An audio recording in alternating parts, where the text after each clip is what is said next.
то айни ҳол рейдҳо вуҷуд доранд, нағз гузаштанд аз таможни контрол. мо оиди ин тараф ҳам видео кунем ва информатсияҳоро бирасонем. Шумо аввалан фикротона дар комментария бинависонед. Виза барои муҳоҷирон ба Европа рафтан. Салом ба ҳама тамошобинони барномаҳои канали Юристj. Як информатсияи муҳима хостум ки ба маълумоти шумо бирасонам. Нафарҳое ки айни ҳол ба Федератсияи Русия сафар кардесиянд. Хоб, аввалан дар ҳамиҷа як нафара барои шумо тавсия метиҳам. Агар нафарҳое ки дар муҳоҷират қарор дорен, агар ягон саволҳои ҳуқуқӣ дошта бошед, доир ба депортатсия, патент, регистратсия, умуман ҳама мушкилиҳое ки ба муҳоҷирон тааллуқ дорад, шумо метавонед дар ин ҳами WhatsApp бинависонед, ба ҳама саволҳои хитон пурра ва дуруст ҷавоб бигиред. Хоб, мавзӯи асосии имрӯзара шурӯъ мекунем. Чӣ хеле ки хитон медонед, дар фурудгоҳҳои Федератсияи Русия то айни ҳол рейдҳо вуҷуд доранд ва умедвор ҳастем ки ҳамаи ин рейдҳо паси сар мешавад иншааллоҳ. Хоб, тамошобинони азизу гироми қадр, чӣ хеле ки медонед, дар як рӯз чандин рейсҳо аз ҷумҳурии Тоҷикистон ба Федератсияи Русия парвозҳои худшона ба анҷом мерасонанд. Мисол мегирем, агар дирӯз ва имрӯз рейси Somon Air буд, хушбахтона пурра ва хуб парвози худша ба анҷом расонид ва мусофирое ки бо тариқи рейси Somon Air ба шаҳри Москва сафар кардагӣ буданд, нағз гузаштанд аз таможни контрол. Ва як рейси дигар аз шаҳри Кулоб ба фурудгоҳи Домодедово буд.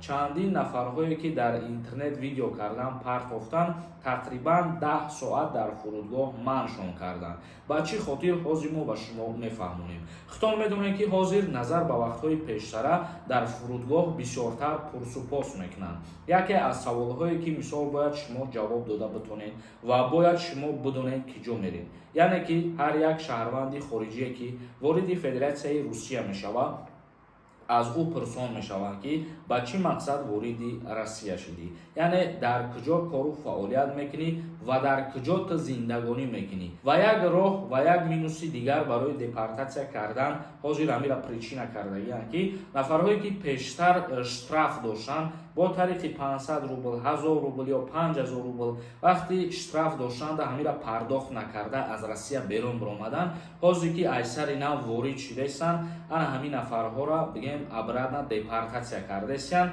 ба хотире ки ҳамун штрафҳои пештарара супоридагӣ набуданд. Ба ҳамин хотир гуфтанием ки ҳар чизе ки муқаррар мекунанд ҷаримабандӣ нисбати шумо, агар мабодое ура шумо сари вақт пардохт кунед. Пардохт карданаш ба манфиати хитон мебошад. Нафарҳое ки паспортошона нав кардагиянд, мисол мегирем, агар загранпаспорти ягонтаи шумо муҳлаташ ба охир расидааст ва шумо загранпаспорти нав мегирем, ба Федератсияи Русия сафар мекунед. Дар ҳамин мавзӯъ ҳам пурсупос бисёрай. Ба ҳамин хотир вақте ки загранпаспортона иваз мекунед, ҳамун загранпаспорти пештараи хитонам копияша бигиред, дар дастон беста, бениҳоят хуб мешавад. Акнун комментарияҳои шуморо хонда ба саволҳо ҷавоб мегардонем. Як каси дигарам тавсиятон метиҳам, агар шумо бихоҳед фаҳмидан ки аз Россия запрети шумо кушода шудагӣ ҳаст ё ин ки не, яъне запрет дорен ё ин ки не, ё дар база дани регистратсияи шумо ҳаста ё ки не, шумо метавонед дар рақамҳои рӯи экран дар WhatsApp бинависонед, проверкаи запрет ва проверкаи регистратсия мекунам. Як кас нависонда: ассалому алайкум акаи Сормон,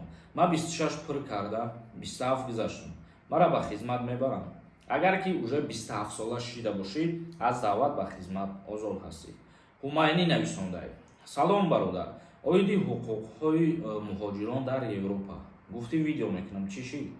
мо гуфтем ки агар хоҳишмандон бошанд, чӣ хеле ки дар бораи ҳуқуқҳо ва дар бораи информатсияҳое ки дар Россия оиди муҳоҷирон ай видео мекунем ва гуфтем ки агар дар тарафҳои Европарам бошанд хоҳишмандо ки мо оиди ин тараф ҳам видео кунем ва информатсияҳоро бирасонем. Ягон қонунои наве ки дар Европа мешава ба муҳоҷирон тааллуқ дора, агар бихоҳем ки бирасонем, шумо аввалан фикротона дар комментария бинависонед, мо хоҳиши мардума бинем, баъдан як фикрша мекунем. Як кас нависондаи: салом додари, мана як мошид видварени кардем, чӣ тавр фаҳмем ки чанд сола? Наметонем.